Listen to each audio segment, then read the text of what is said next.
कैसे हैं आप सभी लोग? तो चलिए आज के इस सेशन में हम लोग लिनक्स की फाइल मैनेजमेंट की वो कमांड सीखेंगे जिसका यूज़ करके हम लोग किसी भी फाइल या फ़ोल्डर को मूव कर सकते हैं, रिमूव कर सकते हैं, रीनेम कर सकते हैं या कॉपी कर सकते हैं। तो चलिए शुरू करते हैं। पहले हम जैसे हम हमेशा करते हैं कि हम अपनी डायरेक्टरी को चेक करते हैं कि अभी हमारी प्रेज़ेंट डायरेक्टरी क्या है। सो उसके लिए कमांड है pwd और हमारी प्रेज़ेंट डायरेक्टरी है /home/shivam। लेट्स से हमें एक फाइल है डेवऑप्स नेम से, उसको हमें कॉपी करना है। जो भी हमारा सोर्स होता है उसको हम सबसे पहले देते हैं, ये हमारा सोर्स है और एक करंट फोल्डर में ही है, तो इसके लिए कोई पाथ देने की जरूरत नहीं है, हमने डायरेक्ट फाइल का नेम दे दिया। लेट्स से हमें इसको कॉपी करना है एक डेवऑप्स अंडरस्कोर बैकअप नेम से, और जब मैं इसको कॉपी करता हूँ तो हमारी एक और फाइल क्रिएट हो गई जो कि है DevOps backup dot TXT. Let's say ये तो हो गया, आपने नॉर्मली उसको कॉपी कर दिया। जैसे आपको कॉपी करना है बट आपको देखना भी है कि क्या कॉपी हो रहा है, आप चाहते हैं कि कमांड क्या कर रही है बैकग्राउंड में, उसको भी थोड़ा सा लिख के दें। उसके लिए कमांड होती है, एक फ्लैग होता है cp-v वर्बोस, जो कि आपको कमांड क्या कर रही है उसके बारे में डिटेल देती है। लेट्स से हम devops डॉट टीएक्सटी को कॉपी करते हैं devops1 डॉट टीएक्सटी में, एंड लेट्स से ये इस बार आपको बता रही है कि devops.txt को कॉपी कर रहे हैं devops.1.txt में। सो वर्बोस कमांड जस्ट आपको टेल करती है कि वो क्या स्टेप ले रही है बैकग्राउंड में। सो ये कई बार हैंडी होता है, कई बार आपको जब large number of file backups को कॉपी करना है तो ये आपके लिए यूजफुल रहता है, या स्क्रिप्ट में कई बार आप यूज करते हैं तो वहां पे भी आपके काम आता है। लेट्स से आपको मल्टीपल फाइल कॉपीज करनी है एंड वो किसी डायरेक्टरी में जाके इस पर कॉपी करनी है। लेट्स से हम एक डेवॉप्स नाम की डायरेक्टरी भी बना देते हैं। सो डायरेक्टरी बनाने के लिए हमारे पास कमांड होती है mkdir, एंड हम बनाते हैं एक डेवऑप्स नाम से डायरेक्टरी। सो अब हमारी एक डायरेक्टरी बन चुकी है जिसका कि नेम है डेवऑप्स। सो ये रही हमारी डायरेक्टरी। लेट्स से हम मल्टीपल फाइल्स को उसमें कॉपी करते हैं। cp devops.txt, devops devops underscore backup dot TXT, devops1 dot TXT को हम कॉपी कर रहे हैं किसमें, डेवऑप्स में।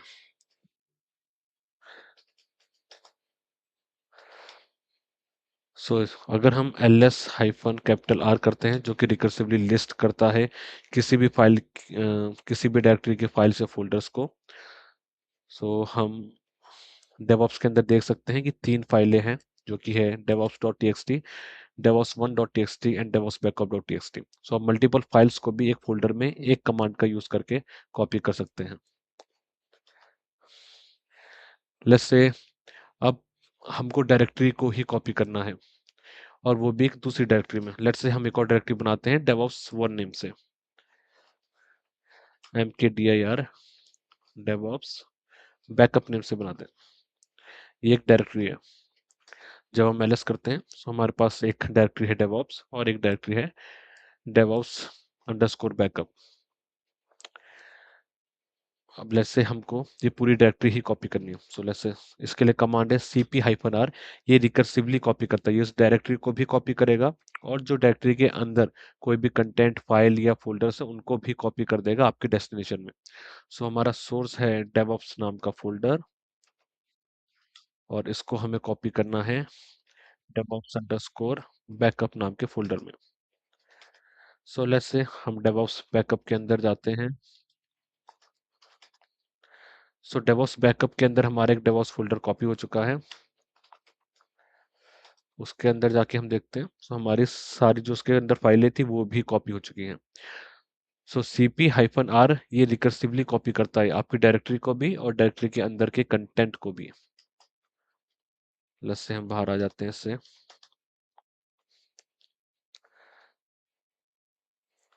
अब मैं आपको एक और कमांड बताता हूँ जो कि है cp-i interactive mode. Let's say हमने ऑलरेडी एक बैकअप फाइल बना रखी है डेवॉप्स बैकअप डॉट टीएक्सटी। अगर मैं इसको वापस से मैं कॉपी करता हूँ तो क्या करेगी, ये उसको ओवरराइट कर देगा। लेट्स से मैं कॉपी करता हूँ अपने सेम फाइल को डेवॉप्स डॉट टीएक्सटी को, और इस बार जैसे आप देख सकते हैं कि हमारी एक फाइल ऑलरेडी क्रिएटेड है DevOps backup dot TXT. So इस अगर मैं इसको वापस कॉपी करूंगा सो ये वो उसको ओवरराइट कर देता है जो पहले से ही एग्जिस्ट है। बट अगर मैं हाइफन आई लगाऊंगा सो ये क्या करेगा, ये मुझसे पूछेगा ओवरराइट करने से पहले कि क्या ये फाइल ऑलरेडी एग्जिस्ट कर रही है, क्या मैं उसको ओवरराइट करूं कि ना करूं। अगर मैं यस बोलूंगा तो ये करेगा, अगर मैं नो टाइप करता हूँ एंड देन एंटर, ये उसको कॉपी नहीं करेगा। ये बहुत ही यूजफुल होता है जब आप रियल प्रोडक्शन सर्वर पे हैं, या फिर आपको पता नहीं है कि आप जो भी आप जल्दी से कॉपी करना चाहते हो और आपको पता नहीं है कि सेम नेम से एक फाइल ऑलरेडी एग्जिस्ट तो नहीं कर रही है।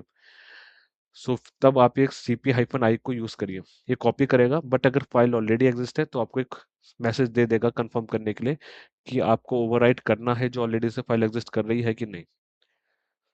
सो ये काफ़ी यूज़फुल होता है, और आपको गलती से भी मिस्टेक करने से, ओवरराइट करने से जो कि फाइल ऑलरेडी एग्जिस्ट है, सो आपको वहाँ पे सेव करता है। लेट्स से मैं आपको इसका और एग्जांपल दिखाता हूँ। लेट्स से हम कैट करते हैं डेवऑप्स बैकअप को, एंड इसमें हमारी 2 लाइनें लिखी हुई हैं। और अगर मैं कैट करता हूँ डेवऑप्स को, सो सेम है क्योंकि हमने कॉपी किया है तो ये सेम है। लेट्स से इस बार मैं चेंज करता हूँ थोड़ा डेवऑप्स डॉट टीएक्सटी के अंदर, हम कोई एक्स्ट्रा लाइन भी चेंज करते हैं। अब विम एडिटर में जाइए, आई प्रेस करिए, सो आप इंटरेक्टिव मोड में आ जाएंगे। अब आप इंसर्ट कर सकते हैं कुछ भी। Let's say do not edit the DevOps underscore backup. अब हम सेम चीज ट्राई करते हैं, cp hyphen I DevOps dot TXT and then DevOps underscore backup dot TXT. उसने हमसे पूछा कि हमें ओवरराइट करना है। अगर मैं नो करता हूँ तो उसने ओवरराइट नहीं किया होगा। लेट्स हम चेक करते हैं। तो इसने ओवरराइट नहीं किया है। लेट्स से मैं इसको सीधा कॉपी करता हूँ। इस बार मैं इंटरेक्टिव मोड का यूज ना करते हुए मैं डायरेक्टली डेवऑप्स डॉट टीएक्सटी को DevOps underscore backup dot TXT में कॉपी करता हूँ। एंड अब मैं कैट करता हूँ जो हमारी फाइल कॉपी हुई है। सो इसने विदाउट वार्निंग उस कॉपी को, उस फाइल को ओवरराइट कर दिया है। सो अब आप देख सकते हैं DevOps underscore backup dot TXT already replace हो चुकी हो और ओवरराइट हो चुकी है। सो इसलिए जब भी आप यूज करिए कॉपी के लिए रियल प्रोडक्शन सर्वर पे तो cp हाइफन आई का ही यूज करिए रेदर देन cp का। तो एटलीस्ट ये आपको एक चांस देता है रिकन्फर्म करने के लिए। सो वो आपको कई बार एक मिस्टेक करने से, आपकी कॉन्फ़िगरेशन फाइल को चेंज करने से बचा लेता है, जो कि काफ़ी यूजफुल रहता है प्रोडक्शंस में। एंड लेट्स से आपको एक और तरीका है कि अगर आपको लगता है कि आप कॉपी करना चाहते हैं बट नेम ऑलरेडी एग्जिस्ट है तो आप उसका बैकअप भी बना सकते हैं, और वो आपको करने की ज़रूरत नहीं है, ये कमांड अपने आप ही बैकअप बना देगी। लेट्स से मैं कॉपी कर रहा हूँ cp हाइफन बी कमांड का यूज़ करके, एंड मैं कॉपी कर रहा हूँ अपनी डेवऑप्स डॉट टीएक्सटी फाइल को। किस में कॉपी कर रहा हूँ मैं सेम नेम देता हूँ जो मेरे पास फाइल का पहले से है, DevOps underscore backup dot TXT. So इस बार ये क्या करेगा, ये ओवरराइट करेगा, लेकिन जो पहले से फाइल एग्जिस्ट कर रही है मेरी DevOps underscore backup dot TXT, उसका एक बैकअप अपने आप ही बना देगा। लेट्स से हमने क्रिएट किया एंड देन मैं एलएस करता हूँ। सो हमारे पास ये टिल्ट सिंबल आप देख रहे हैं, ये इसने एक बैकअप फाइल ऑलरेडी बना दी है, और ये एक नई फाइल है, और ये एक बैकअप फाइल है जो पहले एग्जिस्ट कर रही थी और अभी एग्जिस्ट, जो कि पुराना वर्जन है और एक नया वर्जन होगा। सो ये उसका अपने आप ही एक बैकअप फाइल भी बना देती है। लेट्स से आपको अगर टेस्ट करना है, लेट्स से हम इसको पहले रिमूव करते हैं, डेवऑप्स अंडरस्कोर बैकअप, ये आप फाइल रिमूव हो चुकी है। लेट्स से हम विम एडिटर वापस ओपन करते हैं एंड अपनी डेवऑप्स डॉट टीएक्सटी को एडिट करते हैं। लेट्स से हम ये लास्ट लाइन को हटा देते हैं, इसको सेव करने के लिए आप एस्केप दबाइए एंड कॉलन WQ, देन वो सेव हो जाती है। देन cp हाइफन बी, क्योंकि अभी हमारे पास जो, लेट्स से कैट करते हैं डेवऑप्स अंडरस्कोर बैकअप को, सो जो अभी इसके पास है वो क्या है, 3 लाइनें इसमें आ रही है, लास्ट में लाइन आ रही है do not edit the DevOps underscore backup. Let's say हम कॉपी करते हैं हाइफन बी से डेवऑप्स डॉट टीएक्सटी, इसको हम कॉपी करते हैं DevOps underscore backup dot TXT में। सो अब हमारे पास एक बैकअप फाइल भी बन गई है बाय डिफ़ॉल्ट। हमने इसको क्रिएट नहीं किया है, ये cp-b कमांड ने ही क्रिएट किया है। लेट्स से हम कैट करते हैं डेवऑप्स अंडरस्कोर बैकअप को। सो इसने वो थर्ड लाइन हटा दी, इसने ओवरराइट कर दिया हमारे DevOps underscore backup dot TXT को। लेट्स से हम बैकअप फाइल को चेक करते हैं, जो कि सिस्टम ने ही जनरेट किया है। देन उसके अंदर देख सकते हैं कि यहाँ पे पुराना वर्जन एग्जिस्ट कर रहा है। ये पुरानी फाइल को उसने बैकअप लेके रख दिया है और नई जो फाइल हमने नेम दिया था उस सेम फाइल को उसने ओवरराइट कर दिया है। सो ये कमांड भी काफ़ी यूज़फुल है जब आप लॉग्स के लिए या किसी भी कॉन्फ़िग फाइल को सर्वर्स पे एडिट करते हैं, चेंज करते हैं और आप उसका बैकअप अपने आप ले लेना चाहते हैं। आप नहीं चाहते बैकअप के लिए भी आप अलग से कमांड लिखें। सो cp-b कमांड इस काफ़ी हैंडी और यूज़फुल रहती है वहाँ पे। हमने मैं एक और कमांड आपको बताता हूँ। लेट्स से मैं ls-l करता हूँ यहाँ पे और मैं आपको एक चीज़ दिखाता हूँ कि जो हमारे devops.txt है, हमने इसको कॉपी किया था devops.1.txt में। सो अब इसकी परमिशन देखिए, इसकी परमिशन है 777। इसने यूज़र को, ग्रुप को और अदर्स को सबको फुल परमिशन दे रखी है रीड राइट एग्जीक्यूट की। बट जो हमारी कॉपी होके फाइल आई है devops1.txt, उसमें परमिशन चेंज है। सो आप ये देख सकते हैं यहाँ पे हमारा एक फोल्डर है जिसमें की परमिशन दे रखी है हमने रीड राइट एग्जीक्यूट की, और ये परमिशन है जो कि चेंज परमिशन है बल्कि कॉपी करने पे सेम फाइल को। सो अगर आपको कोई फाइल कॉपी करनी है और आप चाहते हैं कि उसकी परमिशंस भी सेम ही जाएं, वो प्रिजर्व होके जाएं, वो चेंज ना हो, तो उसके लिए कमांड होती है cp-p। ये प्रिजर्व करती है ऑनरशिप एंड परमिशंस को उस फाइल में। और लेट्स से हम devops.txt को ही कॉपी करते हैं एक devops2.txt नेम से, एंड देन हम चेक करते हैं ls-l से। सो हमको यहाँ पे दिखता है कि जो सेम परमिशन डेवॉप्स फाइल पे थी, वो सेम परमिशन हमारी डेवॉप्स 2.txt फाइल पे भी है। सो अगर आपको कोई भी फाइल कॉपी करनी विद द सेम परमिशन, तो फिर आप cp-p कमांड का यूज करिए, वो सारी परमिशंस को प्रिजर्व करता है। और इसके तरीके से एक और कमांड है हमारी cp-a। अगर आपको किसी भी फ़ोल्डर को कॉपी करना है, पूरे के पूरे, और वो पूरा आर्काइव करना चाहते हैं, आप आर्काइव मोड में कॉपी करना चाहते हैं कि उसकी परमिशन, उसकी ownership, time stamp, symbolic link, recursive structure, हर एक चीज़ कॉपी रहे, सो उसके लिए आप यूज़ करते हैं cp-a का। लेट्स से हमने एक डेवऑप्स नाम का आई थिंक फ़ोल्डर बनाया था। जैसे डेवऑप्स नाम का ही फ़ोल्डर है, इसकी परमिशन कुछ और है, एंड डेवॉप्स बैकअप नाम का इसकी permission at least by default permission है। अगर हम इसकी परमिशन चेंज करेंगे और फिर हम कॉपी करेंगे फोल्डर, तो ज़रूरी नहीं है कि उसकी परमिशन ऑनरशिप वगैरह सब सेम ही कॉपी हो। बट अगर आप अर्काइव करना चाहते हैं एज इट इज़, आप क्लोन करना चाहते हैं पूरे फोल्डर को कि उसकी permission, ownership, time stamp, symbolic link, recursive structure वगैरह हर एक चीज़ एग्जैक्टली वैसी प्रिजर्व रहे, तो उसके लिए आपके पास कमांड होती है cp-a। जैसे हम cp-a का यूज़ करते हैं, एंड देन हम कॉपी करते हैं अपने डेवॉप्स फोल्डर को एक डेवॉप्स वन फोल्डर नेम से।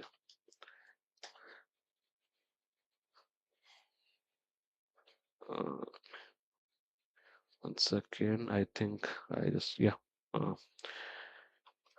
This is DevOps. सो अब जो हम देख रहे हैं कि हमारा एक डेवॉप्स नाम का फोल्डर है जो कि कॉपी हो गया है हमारे एक डेवॉप्स वन नाम के फोल्डर में, और ये उसकी सारी परमिशन, सारी फाइल स्ट्रक्चर को एज इट इज क्लोन करके कॉपी कर देता है। सो इन द रियल सिनेरियो, जब भी आप प्रोडक्शन में किसी भी फोल्डर को एग्जैक्टली कॉपी करना चाहते हैं, क्लोन करना चाहते हैं, तो आप cp-a का यूज करते हैं रेदर देन cp-r। cp-r भी रिकर्सिवली कॉपी करेगा, बट वो आपको इंश्योर नहीं करता कि वो परमिशन, ऑनरशिप वगैरह सबको same as it is same रखेगा। सो लेट्स से अब हम मूव करते हैं अपनी कमांड जो कि है मूव और रीनेम के लिए। उसके लिए हम यूज करते हैं mv कमांड का। लेट्स से हम क्लियर करते हैं टर्मिनल को पहले। उसके लिए हमारी कमांड होती है mv, और इसमें हम डालते हैं पहले सोर्स एंड डेस्टिनेशन, जो हम कॉपी में भी कर रहे थे। लेट्स से मेरे को कोई भी फोल्डर मूव करना है, हम पहले देख लेते हैं। जैसे मेरे को कोई फाइल को रीनेम करना है, तो मूव कमांड को आप रीनेम करने के लिए भी यूज कर सकते हैं। जैसे डेवॉप्स 2 को मैं डेवॉप्स बैकअप 2 करता हूँ, मैं मूव करता हूँ डेवॉप्स 2.txt को डेवॉप्स अंडरस्कोर भी बैकअप टू डॉट टीएक्सटी में। सो अब मैं अगर मैं चेक करूंगा तो डेवॉप्स टू अब एग्जिस्ट नहीं कर रही है क्योंकि उसका रीनेम हो गया है, and DevOps to dot TXT now अब एक क्रिएट हो गई है फाइल। सो मूव कमांड को आप रीनेम करने के लिए भी यूज कर सकते हैं।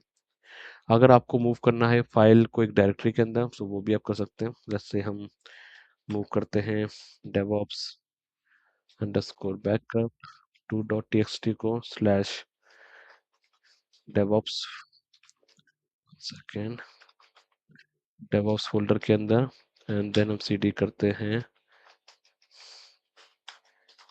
डेवॉप्स फोल्डर में, एंड देन हम एलएस करते हैं। देन हमारा DevOps backup two dot TXT एक यहाँ पे मूव हो चुका है। और अगर हम इसको पुराने फोल्डर पे चेक करेंगे तो यहाँ पे DevOps backup dot to dot TXT exist नहीं कर रहा है।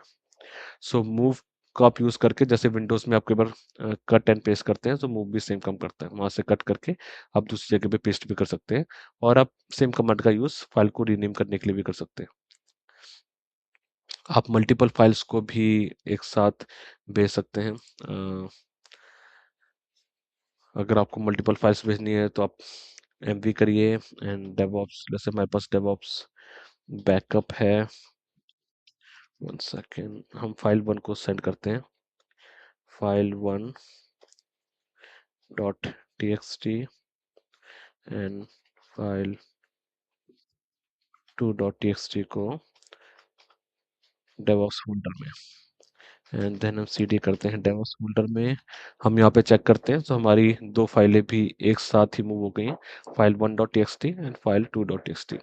लेट्स से इनको वापस अपने प्रीवियस फोल्डर में लाते हैं। So move file 1 dot TXT file 2 dot 2 dot TXT. हमें क्या करना है, हमें एक स्टेप पीछे जाके कॉपी करना है। तो लेट्स से हम वापस आते हैं और यहाँ पे कहते हैं, तो यहाँ पर वापस से file 1 dot TXT file 2 dot TXT वापस आ गई। सो आप आगे भी कॉपी कर सकते हैं, और आपको अगर बैकवर्ड भी आना है तो वो भी आप यूज़ कर सकते हैं एमवी कमांड का। And same interactive mode MV command में भी होता है। अगर ऐसे file 1 dot TXT already exist है वहाँ पे और आप एमवी हाइफन आई का यूज़ करते हैं, सो वो इंटरेक्टिव मोड में आपको ओवरराइट करने से पहले आपसे पूछेगा। लेट्स से करके देखते हैं। लेट्स से मैं कॉपी करता हूँ फाइल 1 डॉट टीएक्सटी को मैं कॉपी करता हूँ, सेकेंड डेवॉप्स नाम के फोल्डर में। So file 1 dot TXT DevOps folder के अंदर भी एग्जिस्ट कर रही है। अब मैं इसे इंटरेक्टिव मोड से मूव करता हूँ, फाइल 1 डॉट टीएक्सटी को डेवॉप्स नाम के फोल्डर में। सो फाइल वहाँ पे ऑलरेडी एग्जिस्ट कर रही है, तो ये उसको इस बार ओवरराइट करने जा रहा है। सो वो उसके पहले वो आपसे पूछ रहा है क्या मेरे को उसको ओवरराइट करना चाहिए कि नहीं। सो आप, अगर आपको यस करना है तो यस कर दीजिए, आपको नो करना है तो नो कर दीजिए। प्लस से हम यस करते हैं। सो यहाँ से हमारी फाइल 1.txt चली गई है एंड वो डेवऑप्स फोल्डर के अंदर है और वो ओवरराइट हो चुकी है। सो ये था हमारा मूव कमांड को लेके। किसी भी फाइल को आपको रीनेम करना हो, मूव करना हो, या किसी फोल्डर को मूव करना हो, सो वो आप एक मूव कमांड का यूज़ करके आप कर सकते हैं। लेट्स से हम अब यूज़ करते हैं रिमूव कमांड का, कि हमको रिमूव कमांड को कैसे यूज़ करना है। हमें किसी फाइल को रिमूव करना है, हमें किसी फोल्डर को रिमूव करना है, तो वो हम कैसे कर सकते हैं। सो लेट्स से हम रिमूव करते हैं हमारे DevOps अंडरस्कोर बैकअप टिल्ट को। सो अगर हम सिर्फ किसी फाइल को रिमूव करना है तो हम rm कमांड को यूज़ करेंगे एंड उस फाइल को हम रिमूव कर सकते हैं। हम सेम तरीके से rm कमांड देंगे और फाइल 1 एंड फाइल 2 करके हम मल्टीपल फाइल्स को भी रिमूव कर सकते हैं। जैसे हमको कोई डायरेक्टरी रिमूव करनी है, सो अगर मैं rm कमांड दूं और मैं चाहता हूं कि लेट्स से मैं एक ऐप नाम की एक डायरेक्टरी है, इसको मैं रिमूव कर दूं।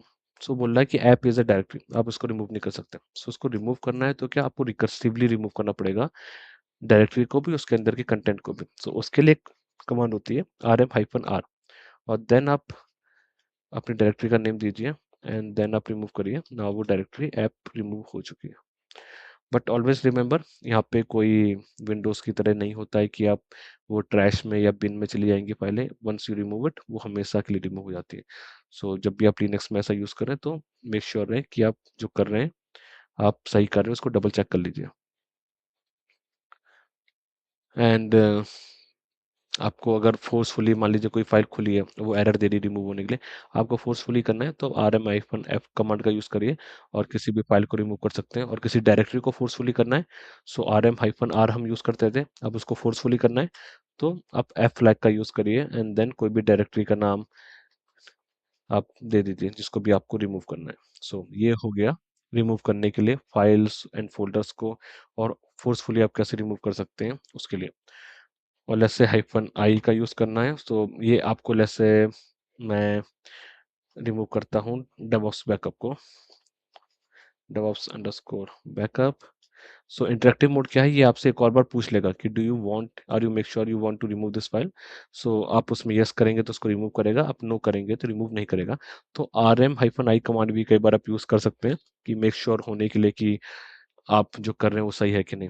कई बार स्क्रिप्ट में भी इसको यूज़ किया जाता है। मान लीजिए बैकग्राउंड में आपने कोई प्रोग्राम चलाया, एक स्क्रिप्ट रन हो रही है और वो किसी फाइल को रिमूव करने जा रही है, तो वो यूज़र से एक आउटपुट ले सकती है कि आप उसको रिमूव करना है कि नहीं। देन वो जो भी आप आउटपुट देंगे उस हिसाब से वो आगे मूव फॉरवर्ड करेगी। सो रिमूव के और भी कई सारे यूज़ केसेस हैं। लेट्स से मैं ए डॉट मैं पहले कुछ फाइलें बना लेता हूँ। टच कमांड का यूज़ करके हम फाइलें बना सकते हैं। A dot log, B dot log and C dot log. हम एलएस करते हैं, सो हमारे पास बन गई है A dot log, B dot log and C dot log. Let's say मेरे को एक पर्टिकुलर सारी फाइल हटानी है जिनका एक्सटेंशन डॉट लॉग है।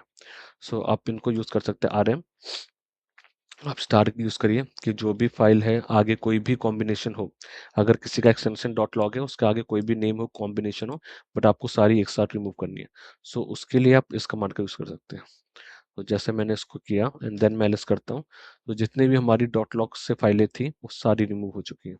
कई बार आपको लॉग्स क्लीन करने हैं, फोल्डर्स क्लीन करने हैं, आपको पता है कि उसमें ये पर्टिकुलर एक्सटेंशन की अब आपको ज़रूरत नहीं है, या फिर कई बार हम डेट से भी बनाते हैं, तो आप उसको रिमूव कर सकते हैं। देन सेम आप ऐसे फोल्डर को भी रिमूव कर सकते हैं। सो आई थिंक आज के सेशन में हमने काफ़ी सारी चीज़ें सीख ली हैं। हमने सीखी सीपी कमांड। सीपी कमांड में हमने देखा कि हम उसको कितने मल्टीपल तरीके से कॉपी कर सकते हैं, एक फाइल को, एक फोल्डर को। हम उसको इंटरेक्टिव मोड्स में कैसे कॉपी करें कि वो ओवरराइट करने से पहले आपसे पूछें। हम कैसे ही रिकर्सिवली कॉपी कर सकते हैं एक फाइल फोल्डर को और उसके अंदर के कंटेंट को। हम कैसे एक एग्जैक्ट फोल्डर को एग्जैक्टली उसकी क्लोन कॉपी कर सकते हैं विद प्रिजर्विंग उसकी सारी परमिशन, ऑनरशिप एंड फोल्डर्स का कंटेंट एंड डेटा के साथ। हम कॉपी कैसे करें एक फाइल को कि वो उसकी सेम परमिशन को भी प्रिजर्व करें, जिसके लिए हम cp-p कमांड का यूज़ करते हैं। सो आज हमने काफ़ी यूज़फुल चीज़ें रियल केस सिनेरियो के साथ सीखी हैं। हमने मूव करना सीखा,